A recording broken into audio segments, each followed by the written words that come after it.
नमस्कार, आप देख रहे हैं हिंद आवाज मीडिया और मैं हूं आपके साथ वैशाली। आइए रुक करते हैं आज की खास खबर पर। राज्य के लोकप्रिय मुख्यमंत्री भूपेंद्र भाई पटेल, केंद्रीय मंत्रिमंडल के मेरे सहयोगी CR पाटिल, देश के अलग अलग भागों से इस कार्यक्रम में जुड़े हुए सभी राज्यपाल महोदय, उप मुख्यमंत्रीगण, सांसदगण, विधायकगण, अन्य जनप्रतिनिधि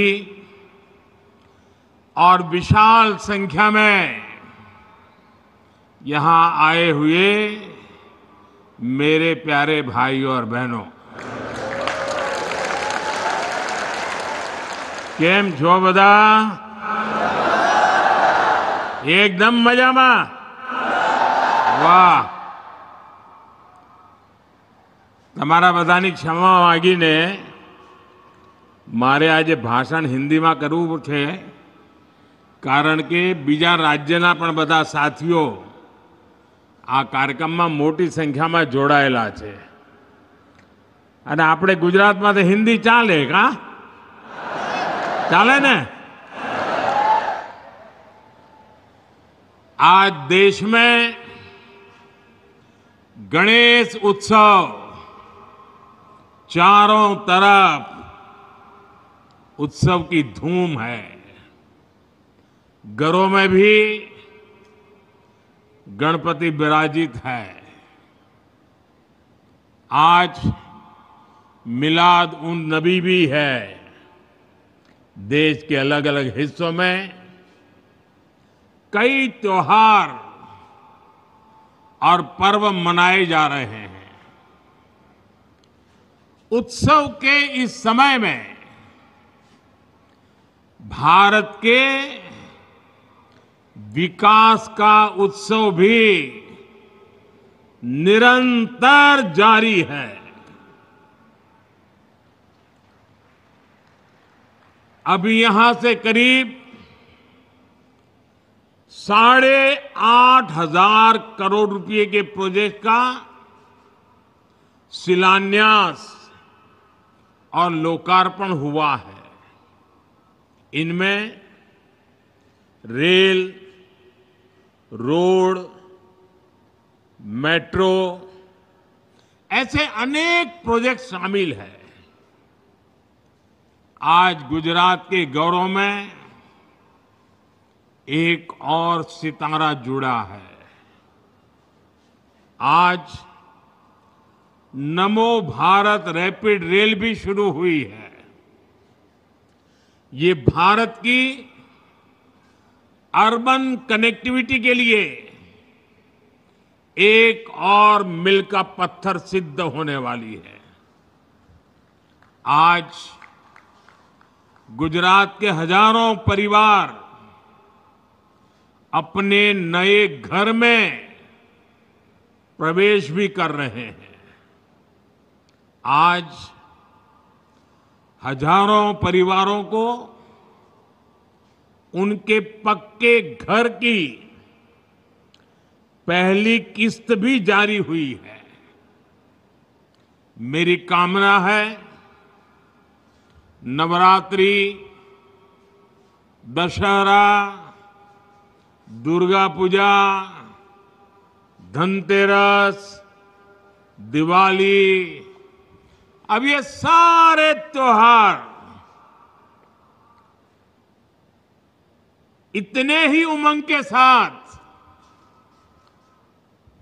आप नए घर में मनाएंगे। आप सभी का गृह प्रवेश शुभ हो, आपके सपनों को नई उड़ान देने वाला हो। मैं विशेष रूप से उन हजारों बहनों को बधाई दूंगा जिनके नाम पर ये घर रजिस्टर हुए हैं। विकास के इन सभी प्रोजेक्ट्स के लिए मैं गुजरात वासियों को, देशवासियों को बहुत बहुत बधाई देता हूं। साथियों, उत्सव के इस माहौल में एक पीड़ा भी है। इस वर्ष गुजरात के अनेक इलाकों में एक साथ अतिवृष्टि हुई है। पहली बार इतिहास में इतने व्यापक स्तर से इतने कम समय में इतनी तेज बारिश हमने देखी है। इक्का दुक्का जगहों में नहीं, बल्कि गुजरात के कोने कोने में ये स्थिति पैदा हुई और इसके कारण हमने अनेक स्वजनों को खोया है। जान माल की भी बहुत हानि हुई है। केंद्र और राज्य सरकार प्रभावितों को हर संभव राहत देने के लिए काम कर रही है। जिन साथियों का उपचार चल रहा है, मैं उनके जल्द स्वस्थ होने की कामना करता हूं। साथियों, तीसरी बार प्रधानमंत्री के रूप में शपथ लेने के बाद मैं पहली बार आज गुजरात आया हूं। आप सभी के बीच आया हूं। गुजरात मेरी जन्मभूमि है। गुजरात ने मुझे जीवन की हर सीख दी है। आप लोगों ने हमेशा मुझ पर अपना प्यार लुटाया है। और बेटा जब अपने घर आता है, घर आकर जब अपनों से आशीर्वाद लेता है, तो उसे नई ऊर्जा मिलती है। उसका उत्साह, उसका जोश और बढ़ जाता है। और इतनी बड़ी तादाद में आप आशीर्वाद देने आए, ये मेरा बहुत बड़ा सौभाग्य है। साथियों, मुझे गुजरात के आप सभी लोगों की अपेक्षा का भी एहसास है। बार बार मुझे अलग अलग कॉर्नर से मैसेज भी आया करते थे। आप चाहते थे कि तीसरी बार शपथ लेने के बाद मैं जल्द से जल्द आपके बीच आऊं।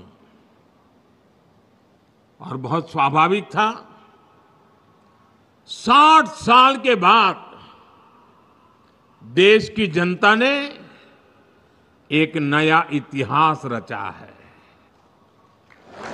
एक सरकार को लगातार तीसरी बार देश की सेवा करने का अवसर दिया है। ये भारत के लोकतंत्र की बहुत बड़ी घटना है।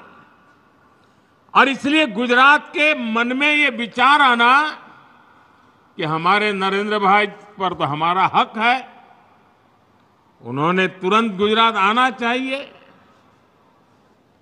आपकी भावना सही है।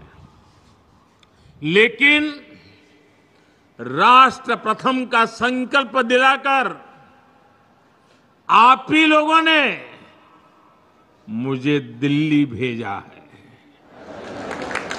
मैंने लोकसभा चुनाव के दरमियान आप लोगों को, देशवासियों को एक गारंटी दी थी। मैंने कहा था कि तीसरे टर्म के पहले 100 दिन देश के लिए अभूतपूर्व फैसले लिए जाएंगे। बीते 100 दिनों में मैंने दिन नहीं देखा, रात नहीं देखा। 100 दिन के एजेंडे को पूरा करने के लिए पूरी ताकत झोंक दी। देश हो या विदेश, जहां भी जो भी प्रयास करने थे वो किए, कोई कोर कसर बाकी नहीं छोड़ी। और आपने देखा होगा पिछले 100 दिन में। अब तक के लिए इतना ही। वीडियो को लाइक और शेयर करें और चैनल को सब्सक्राइब करें।